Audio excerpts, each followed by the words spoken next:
There is a moment, a single breathless moment, that almost nobody knows about. It did not happen inside a boxing ring. There were no cameras, no crowd, no referee counting to 10. It happened inside a diner in Chicago in the dead of winter, 1968, at a corner booth with cracked vinyl seats and a jukebox that nobody had fed a coin in hours. Muhammad Ali sat across from his brother on the table between them. 2 cups of black coffee, both going cold, and the weight of $100 million. Let that sit for a second. $100 million. In 1968, when the average American worker earned less than $7,000 a year. When Ali himself was sleeping in a house that was slowly emptying itself of everything he had ever earned, because the United States government had stripped him of his boxing license, seized his passport, and made sure that every door in professional sports was bolted shut against him. He could not fight in America. He could not fight abroad. He could not travel. He could not earn. He was 26 years old, at the absolute peak of his physical power, watching the best years of his fighting life drain away like water through open fingers, and someone with more money than most countries, had decided that this was the perfect moment to make their move. The offer was simple, obscenely, surgically simple.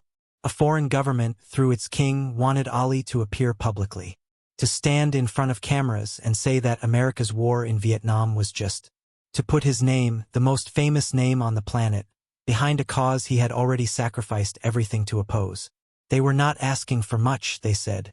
1 press conference, 1 statement, 20 minutes of his time, and in exchange they would deposit $100 million into an account of his choosing, restore his ability to travel internationally, and begin working behind the scenes to have his conviction overturned.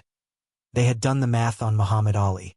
They had looked at what he had lost, the title, the years, the income, the freedom, and they had decided that every man, given a large enough number, will eventually say why is that so. They sent his brother. Because they were smart enough to know that a king's envoy couldn't reach Muhammad Ali. A lawyer couldn't reach him. A government official certainly couldn't. But a brother who had watched this man suffer, who had held the family together through the trials and the humiliations and the long silences, a brother might just be able to reach the part of Ali that the whole world could not. His brother arrived at the diner first. He had rehearsed what he was going to say. He had written notes. He had arguments ready, financial, legal, moral, familial. He sat in that corner booth and he watched the door, and when Muhammad Ali walked in from the cold, still moving the way he always moved, like the sidewalk owed him something in his brother's chest tightened, because he knew what he was about to ask, and he knew what it would cost the man he loved. Ali sat down, ordered coffee, looked across the table, and his brother began to talk. What happened in the next hour and 40 minutes inside that diner would never make the newspapers. No recording exists. The jukebox stayed silent. The coffee stayed cold. And at the end of it, Muhammad Ali did something that no amount of money, no legal pressure, no government authority, and no physical force had ever been able to make him do. He made a choice. And that choice, that quiet, devastating, unwitnessed choice, is the reason you know his name today. The weight of the room. You have to understand what 1968 meant for Muhammad Ali before you can understand what happened in that diner. It had been almost a year since his conviction. A year since 12 white jurors in Houston had deliberated for 21 minutes, before finding him guilty of refusing military induction. 21 minutes to decide the fate of a man whose career had spanned years of discipline, sacrifice, and genius. The penalty: 5 years in federal prison, a $10,000 fine, and the permanent revocation of his boxing license. He was appealing the conviction. His lawyers were good, but the appeal would take years, and in the meantime he was watching himself disappear. Not physically. Physically he was still a specimen unlike anything the sport had ever produced. He trained every day. He shadowboxed in the mornings and ran 5 miles before the city woke up. His hands were still fast. His feet still moved like the laws of gravity were merely suggestions. But a body that fast, trained to that level of precision, needs somewhere to go. It needs an opponent. It needs a ring. And both of those things had been taken from him. He was giving speeches at colleges to pay his bills. He was speaking at black student unions and civil rights gatherings, and the students loved him, they cheered him, they carried his words like torches. But at the end of each night he went back to a home that was being hollowed out piece by financial reality. His brother knew all of this. He had lived it beside him. So when he leaned across that table in the Chicago diner and began his case, he did not start with the money. He was smarter than that. He started with pain. He said, "They took your title, Cassius." Ali did not correct the name. He let it pass. That alone told his brother how tired he was. He said, "They took your prime years. The years you can never get back. Joe Frazier is fighting right now. He is fighting with your title. Your belt. Your name should be on that belt, and instead it is sitting on another man's waist because these people decided they could rearrange your life and you would just accept it." Ali wrapped both hands around his coffee cup, said nothing. His brother pressed forward. He laid out the offer clearly and carefully. He explained who was behind it, what they were asking for, what they were willing to give in return. He used the word dignity. He used the word survival. He used the phrase take care of the family. He talked about their mother. He talked about what the next 5 years would look like if Ali kept refusing, kept fighting, kept choosing principle over practicality. He said one statement, 20 minutes, and it is over. You get your life back. The diner hummed around them. A waitress refilled cups 2 tables over. Outside, Chicago pushed through February with its head down, indifferent to everything. Ali sat very still. This was the version of Muhammad Ali that the world never saw. Not the dancer, not the poet, not the showman with the golden tongue and the crowd in his hand. This was the man underneath all of that, the one who felt things deeply and quietly and alone, the one who lay awake and counted the costs of his convictions in the dark. He was not a man without doubt. He was not a man without fear. He was simply a man who had decided, at some foundational level that went deeper than strategy or calculation, that there were things he could not sell. Not because selling them was impossible, but because what would be left of him afterward was not someone he recognized. The turning point. He let his brother finish. He did not interrupt once. He listened to every word the way a man listens when he loves the person speaking. Fully, with his whole attention, giving every argument its full weight and its honest consideration. Then he was quiet for a long time. He picked up his coffee, set it down without drinking. He looked out the window at the street, at the people moving through the cold with their collars up and their faces hidden. He watched a man in a long coat pause on the sidewalk, bend down to tie a shoe, and straighten up and keep walking as if nothing had interrupted him.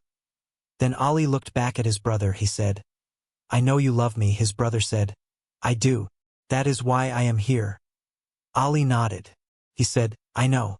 And that is the only reason I am going to explain this, because I do not owe the people who sent you a single word of explanation, and I want you to know I understand that you are here because you are scared for me and you love me, and I am not angry at you for any of this." His brother waited. Ali said, "You told me they took my title. But they did not take it because I never gave it to them to take. A title they gave me they can take. But a title I earned, with my hands, with my mind, with 7 years of work and sacrifice. That title lives in a place where no government in the world can reach it. They took the belt. They kept the belt. But every person alive knows who the real champion is. You cannot strip a man of something that lives in the conscience of millions of people." He paused. He said, "And you said they want one statement. 20 minutes. But that is not what they want. What they want is my name. And my name is not something I own. My name belongs to every young black man in America who looked up and needed proof that it was possible to say no to power and still be standing. The moment I sell my name to the people who sent you, I am not just betraying myself. I am telling every one of those young men that everyone has a price. That every man who ever stood up for something was lying. That resistance is just a performance until the number gets big enough." He picked up his coffee again. He said, "I cannot be that story. I will not be that story. Not for $100 million. Not for $100 billion." His brother looked at him across the table. There was a long silence. Not a painful silence, a settling one. The kind of silence that happens when the last piece of an argument that was never going to work finally goes quiet. His brother said quietly, "They are going to keep coming." Ali said, "Let them." The legend they kept coming. Other intermediaries, other offers, other angles and arrangements and carefully constructed arguments about pragmatism and survival and legacy. None of them got further than that booth in Chicago in 1970. The New York State Supreme Court ruled that Ali's boxing license had been unconstitutionally revoked. He returned to the ring in October of that year in Atlanta after 3.5 years of exile. In 1971, the United States Supreme Court overturned his conviction, 8-0. He had been right. Not just morally right, legally, constitutionally, categorically right. In 1974, he knocked out George Foreman in Kinshasa, Zaire, and reclaimed the heavyweight championship of the world at 32 years old, an age at which most fighters are already in decline, in one of the greatest upsets in the history of sport. The years they stole from him, the prime years, the years his brother had mourned over cold coffee in a Chicago diner, he never got back. No court order restored them. No amount of money returned the fights he never had, the records he never set, the version of Muhammad Ali that existed between 1967 and 1970 and was never allowed to compete. That is the cost of what he chose. It is real. It is not romantic. It is not a clean story with no losses.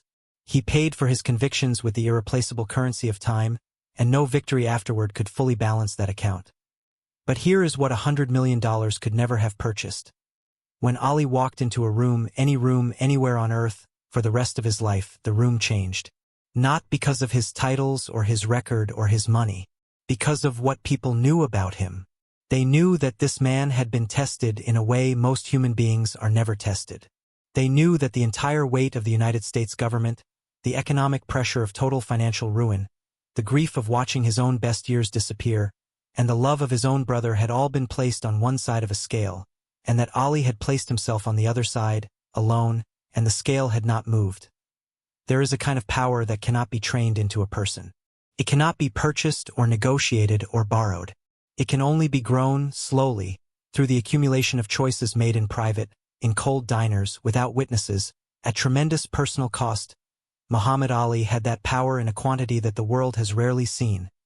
And it did not come from his hands. It did not come from his speed, or his tongue, or his extraordinary athletic genius. It came from a winter night in Chicago, and a cup of coffee going cold, and a brother who loved him enough to try, and a man who loved his brother enough to explain with perfect clarity and without a single moment of cruelty why the answer was no. Why it had always been no. Why it would always be no. Because Muhammad Ali understood something about himself that the people who sent that offer could never comprehend, that he was not a man who happened to have a name. He was a name that happened to be walking around in a man's body, and the name did not belong to him alone. It belonged to everyone who had ever needed proof that dignity was not for sale. And he was never going to be the one to prove them wrong.